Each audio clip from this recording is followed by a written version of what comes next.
भारत एक तरफ तो जाराना अज़ाइम उसके सिफारती महाज पर हैं, हत्ता के तमाम जो सिफारती आदाब को बरक़रार रखते हुए इवन उन्होंने मंसूबा यूरोप और लंदन में भी पाकिस्तानी सफारतखानों पर मुज़ाहरों और एहतजाज और हमले से बनाया है। हमें ज्वाइन किया है बड़ी सीनियर जर्नलिस्ट सफ़ीना ख़ान ने लंदन से। जी सफ़ीना भी ये बरतानिया में तो मेरा जाने का इत्तफ़ाक़ भी हुआ है और मैंने ये देखा है कि वहाँ इख्तलाफ राय होता है। अभी हमारे जस्टिस ईसा गए तो शायद उनका केस इसलिए रिजेक्ट हो गया कि उन्होंने कहा फिज़िकल नहीं उनके साथ कुछ हुआ था, ज़बानी कलामी हुआ था। कल का जो वाक़या हुआ है लंदन में, इसका क्या पस मंज़र है और उसके ख़िलाफ़ क्या बरतानवी या लंदन की हुकूमत ने कोई कार्रवाई की सफ़ीना? जी सर, बिल्कुल। जो जुमे के रोज़ एक एहतजाज हुआ था, वो भी बड़ा जो उनके अज़ाइम बड़े ख़तरनाक थे, लेकिन पाकिस्तानियों ने और पाकिस्तान के सफ़ारत ख़ाने के जो अमला था, वो बाहर था, तो उनके अज़ाइम पूरे नहीं हो सके। तो उसके बाद जो है, उन्होंने लेट नाइट जो है, पाकिस्तान के सफ़ारत ख़ाने के ऊपर हमला किया, पथराव किया और केसरी रंग डालकर जो है, पाकिस्तान के सफ़ारत ख़ाने की बिल्डिंग को नुकसान पहुँचाने की कोशिश की गई। लेकिन फिर सफ़ारत ख़ाने की तरफ से जो है, अमले ने पुलिस को फ़ोन किया, पुलिस जो है, चंद ही मिनट्स के में वहाँ पहुँच गई और वहाँ पर मौजूद एक 41 इयर्स ओल्ड शख्स था जिसको गिरफ्तार किया गया, जिसने केसरी रंग की टोपी पहनी हुई थी। पुलिस ने अभी स्टेटमेंट दे दिया है कि उसके ऊपर चार्जेस लगेंगे बिकॉज़ उसने तोड़-फोड़ की है और नुकसान पहुँचाया है बिल्डिंग को। तो जिसकी वजह से उसके डैमेजेस भी डाले जाएँगे उसके जो खिलाफ जो शख्स गिरफ्तार हुआ है। अज़ाइम तो अभी वो क्या कहना उसके कि क्या नहीं कहेंगे, लेकिन इंडिविजुअल शख्स वहाँ पर ज़रूर मौजूद था, लेकिन हम सबको पता है उसके मोटिव्स कहाँ से थे और ताने-बाने कहाँ से जुड़ते हैं। जो हाँ, अज़ाइम जो आपने वो सफ़ीना जुमे को मैंने पूरे इसलिए नहीं कर कहा सके। ना कि अब तो क्या नहीं, खैर हमारे यहाँ भी बड़ा मॉडर्न हो गया है। ग़ालिबन वो जो मुजाहिदीन हैं उनकी अगर डीएनए होगा या उनका गूगल में तस्वीरें डाली जाएंगी तो पूरा उनका शजर नस्ब पता चल जाएगा। और मैं नहीं समझता कि बरतानिया में किसी भी मुल्क का इंक्लूडिंग इंडिया का भी कोई आम शहरी ये करे। उसे पता है कि बरतानवी मुल्क में अगर इस तरह का इक़दाम करेगा तो न सिर्फ शहरियत खो बैठेगा, उसे बाहर जाना पड़ेगा।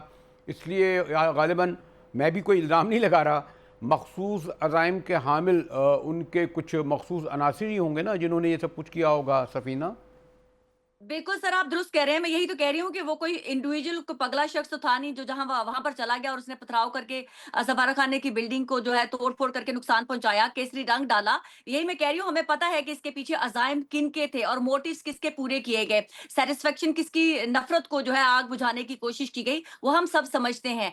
ये भोंडे तरीके हैं और ये डेफ़िनिटली भारत के ही हो सकते हैं। डेफ़िनिटली वो एक इंडिविजुअल था, इसलिए हम कह रहे हैं कि वो एक इंडिविजुअल गिरफ्तार हुआ है, लेकिन उसको पुलिस ने अरेस्ट कर लिया है। सफारतखाने की सिक्योरिटी भी बढ़ा दी गई है। जुमे के रोज़ भी 4 गिरफ्तारियाँ हुई थी वहाँ पर, जो कि वहाँ पर एक मौजूद पुलिस ऑफिसर के ऊपर रेसिस्ट कमेंट किए थे। तो आप सोचें कि जो यहाँ की ब्रिटिश पुलिस है, उसके खिलाफ जो उन्होंने इतना ज़हर उगला था, उन्होंने कहा था कि you are a terrorist, because उसके फेशियल्स से लग रहा था कि वो मुस्लिम है पुलिस ऑफिसर और उसकी दाढ़ी थी, तो उसके ऊपर डायरेक्टली अटैक हुआ, जिसकी वजह से पुलिस ने जाके उसको अरेस्ट किया। तो आप सोच सकते हैं कि मोटिव्स क्या थे? उनकी नफ़रत का नहीं, लेकिन अंदाज़ा क्या लगा सफ़ीना लें कि आप समझ रही हैं कि आमतौर पर क्योंकि लोग बेचारे पाकिस्तानी ज़्यादातर नौकरियां करते हैं, मुलाजमत करते हैं, लेकिन ये जो कुछ भारत कर रहा है, क्या हम आमतौर इतवार वगैरह को या हफ्ते को होते हैं तो पाकिस्तान के जो यहाँ के जो हैं लोग इस पे किसी रद्दमल का इजहार कर रहे हैं क्योंकि वीज़े की मनसूखी और जो जो बड़े बड़े जाराना इकदाम उठाए हैं, हत्ता कि वो फ़ौजी अज़ाइम भी हैं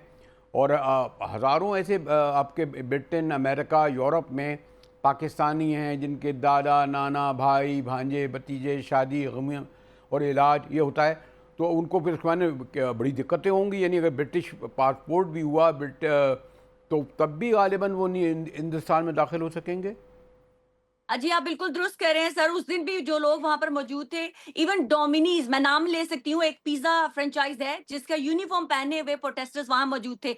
अगर उस उन विजुअल्स को, उन पिक्चर्स को लेके उस फ्रेंचाइज़ जो पिज़्ज़ा शॉप है, उसके ऊपर कंप्लेंट की जाए, तो उनकी जॉब जा सकती है। उनकी अपनी जो फ्रेंचाइज़ है, उसको साख पहुँच सकती है, उनके नाम को डैमेज हो सकता है। यानी कि वो कोई भी यहाँ बरतानिया के अंदर शख्स अलाउ नहीं करता कि उनका कोई वर्कर हो रहा ऑन ड्यूटी हो और वो वहाँ पर जाके किसी मुज़ाहिरे के अंदर जो है वो हिस्सा ले। तो वहाँ पर मोस्टली लोग ऐसे थे जो उबर ड्राइवर थे, जो कहीं डिलीवरियाँ कर रहे थे, जो नौजवान वहाँ पर थे वो ज़्यादा पढ़े-लिखे भी नहीं थे। तो ऐसा लग रहा था कि उनको फ़ोर्सफुली वहाँ पर लाके इकट्ठा किया गया। इवन उन लोगों को मीडिया से बात करना भी अलाउ नहीं था, क्योंकि डेफिनेटली उनको पता नहीं था कि वो किस लिए लाए गए हैं और उन्होंने क्या ठीक बोलना है। है सिर्फ सफ़ीना, उनको एक ही लाइन दी गई थी। शुक्रिया सफ़ीना, आपने हमारे लिए वक्त निकाला।